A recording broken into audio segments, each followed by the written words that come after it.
جب ابراہیم کی اس کے پروردگار نے چند باتوں میں آزمائش کی تو وہ ان میں پورے اترے. فرمایا کہ میں تم کو لوگوں کا پیشوا بناؤں گا. انہوں نے کہا کہ پروردگار میری اولاد میں سے بھی پیشوا بنائیو. فرمایا کہ میرا قول و قرار ظالموں کے لیے نہیں ہوا کرتا.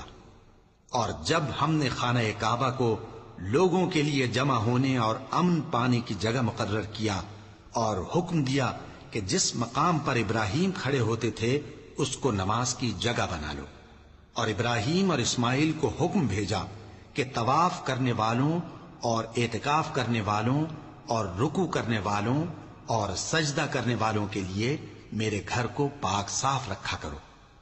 اور جب ابراہیم نے دعا کی کہ اے پروردگار اس جگہ کو امن کا شہر بنا اور اس کے رہنے والوں میں سے جو اللہ پر اور روز آخر پر ایمان لائیں ان کے کھانے کو میوے عطا فرما، تو اللہ نے فرمایا کہ جو کافر ہوگا میں اس کو بھی کچھ مدت تک سامان زندگی دوں گا، مگر پھر اس کو عذاب دوزخ کے بھگتنے کے لیے مجبور کر دوں گا، اور وہ بری جگہ ہے.